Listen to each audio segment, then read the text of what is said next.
Burkina Faso's military government says it has restored the constitution a week after taking power and has appointed the coup leaders as the head of state for a transitional period. On Wednesday, the Constitutional Council determined that Lieutenant Colonel Paul-Henri Santiago Damiba would be the new president of Burkina Faso. The Economic Community of West African States, ECOWAS, and the African Union have suspended Burkina Faso from their bodies without further sanctions, asking the junta for a reasonable timetable for the return of the constitutional order. On Saturday, a decree by Damiba announced the creation of a 15-member commission to draw up a draft charter and agenda, together with a proposal for the duration of the transition and implementation modalities. That's within 2 weeks. For reaction to this, we are joined by African analyst Jean Bwasa. Good morning to you. Thank you so much for your time. What do you make of where the situation is now and how it's progressed over the last couple of days? Good morning, Butler, and good morning to your viewers. I do just believe that there's progress as a Pan-Africanist. As far as I know, Damiba has declared himself to follow in the footsteps of Thomas Sankara. And whether we like it or not, that's the direction that Africa should take, to take its own destiny in its own hands. For so long, and I will also reflect a little bit on the crises that are happening in Mali, which means that many of our African countries have been instrumentalized in a way where we think Western rather than thinking African.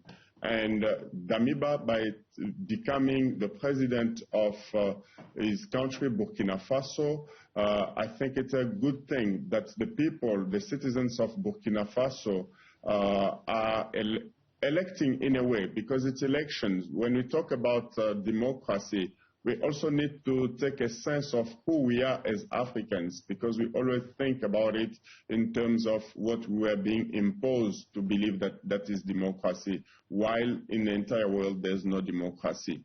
So for me, it's a good thing what is happening in Burkina Faso and in many of those countries in Western Africa. Yeah, I mean, the people were really not with Roch Kabore, not happy with how the president had been running the country. You make reference to Thomas Sankara. I mean, it's 40 years later, of course, a revolutionary icon in terms of, within a revolution. Damiba is looking to follow the same steps.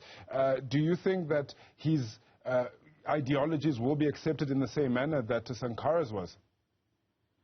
I think that what we are looking at here as Africans, and mainly the Burkinabe people, is to have the development within their country, which is Burkina Faso, so that they can have access to basic services. And if surely Damiba follows suit to what Thomas Sankara did in the 1970s, I do believe that he will succeed and the people will gear behind him and do the best to support him so that this country can go forward. I really do think that's what we should do as African within our entire continent. You know, we've been waiting for the UN to speak up on this matter for quite some time now, and they finally did, but they didn't refer to it as a coup, just saying that they are concerned. Are we seeing different directions here from the UN and ECOWAS, or are they just not trying to cause more of a problem? My belief is that whether it is the UN, whether it is ECOWAS, whether it is the African Union, we need to disband all these organizations. And if not disband them, it is very important that we reframe them and we format them in another way where the citizens of the countries, today it's Burkina Faso, Mali, and many other countries, so that they could partake. They are no longer, they must not become bystanders, but as citizens, it is very important that we become also actors of what we aspire to be, where we would see development of not only the leaders, but the development of the entire country. We want to see water. We want to have electricity. We want food on the table. That's what the people of Burkina Faso are aspiring for. And we want to see the development in our industry in such a way that if we have gold in our soil, that gold should be produced by the sons of Burkina Faso. If they have the cotton, that cotton should be transformed and processed by the children of Burkina Faso and not being imposed to go in an imperial country in our former colonizers, so that when it comes back to us, it is with a price that is higher than what it should be. I think that's good. If the UN does not react, so be it. If the African Union does not react, so what? The people of Burkina Faso have voted in a way to oust Kabore and to have Damiba today. Let's support him and let's see the new change for the new generation of leaders in Africa. Yeah, the UN might have not reacted, but ECOWAS certainly did. Sanctions, as they did before. We've seen, you mentioned Mali withdrawing from ECOWAS themselves. Are these sanctions effective at the moment? Of course, Burkina Faso is landlocked. Closing up the borders for other ECOWAS states is supposed to hurt them, but did that really achieve the job? We need to also look at the mission statement of the ECOWAS, which is to promote economic cooperation among the member states. Have they done so after 47 years? No, nothing has happened. So who created the ECOWAS? And I will tell you, as a Pan-Africanist, if you go simply and read there, have they developed even an African language? Because when you read there, the languages that they speak there, it's the language that we are speaking here, English, French, and Portuguese. When are we going to develop a sense of being continentally independent? And when I mean independence, total independence, whether it is economics, cultural, spiritual, as well as total emancipation. We don't have emancipation.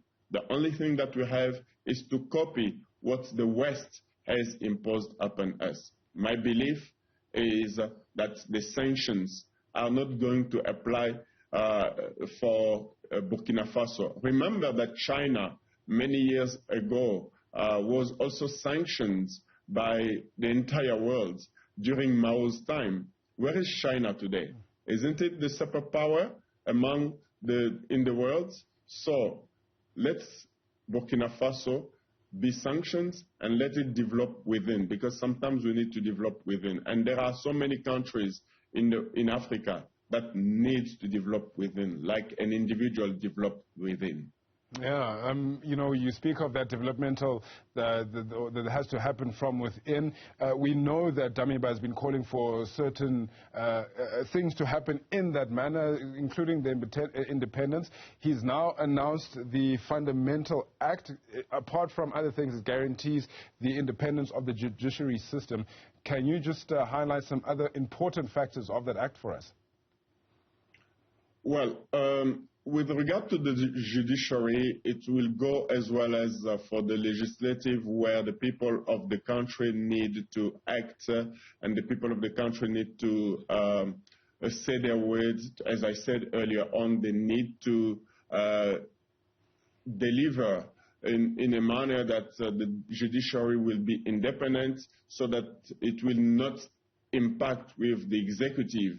And that's what Africa needs today, to uphold the Constitution. And I do believe that Damiba and his cabinet will ensure that the new Constitution that they will put in place will be for the people and only for the benefit of the citizens of Burkina Faso, so that they can develop themselves and bring that country forward, as Thomas Sankara did in the 1970s before he was assassinated. Let's quickly go back to ECOWAS. Quite a remarkable turnaround from them not endorsing and wanting to support Damiba at all to them finally accepting Damiba as the president. Of course, he still has to be sworn in, but why do you think they got to that stage? Is there perhaps a compromise that happened between ECOWAS and Burkina Faso's rulers at the moment, or is it just that ECOWAS was strong-armed and really did not have much footing at the moment? Well, I did reflect some weeks ago about Mali, and that goes the same with Burkina Faso. That might be a landlocked country, but in terms of what we believe initiation, because Mali and Burkina Faso, the people of those countries have a strong, very strong citizenry, and they believe on who they are.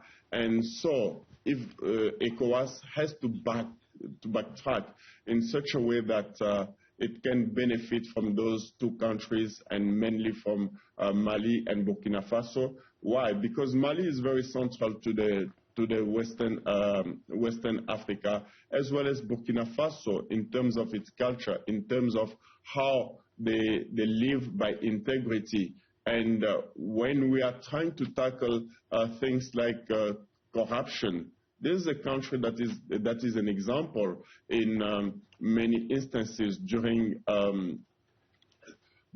Thomas Sankara. And if Damiba is following Thomas Sankara, it means that it will have an influence on such an aspect that we call corruption, embezzlement of funds, and so on, that will normally, if we can keep the money and save the money, it will develop the country. That's my belief. And so Damiba's government is, they call it a transitional government. You keep on, you're referring to Thomas Sankara. He was in power for all of 4 years before he was assassinated in 1987. We know that the liberation movements generally should not govern for extended amounts of times.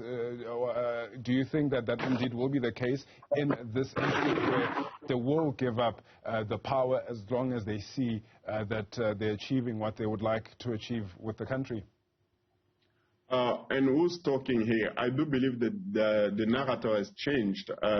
Today we're talking about the narrative. Who speaks? Is it the Western that is speaking, or is it an African that is speaking? What have we done with the Chinese president? What have we done with the Russian president? What have we done with Rwandan presidents? So why should we be dictated? If at some stages the people of Burkina Faso decide that Damiba will stay there for 10, 15 years, which will ultimately be in the footsteps of what our chiefs were in this continent, and we had peace by then, so be it. Let the Damiba lead this country until it has the development in the same way we have development in China, in the same way we have development in Russia, in the same way we have development in the United States. We might talk about democracy in the United States, but how many political parties are there? There are 2 political parties in the United States, and they change, and it is still the same people that are being elected. So we need, as Africans at some point, to look what is our model of democracy and where do we want to go. And I'm saying this with aplomb, it is very important that we take the blanket and we put on the ground, on the floor, and say, where are the issues and where are the pros? And let's solve the issues, and so that blanket tomorrow, we can all share it, and each and every one can protect himself from the cold. But what we have been doing for the past 64 years, because Ghana was independent before, is to just say, let's share the blanket, and we are all tearing off the blanket in one side, the left, the right, and at the end, the blanket will break apart.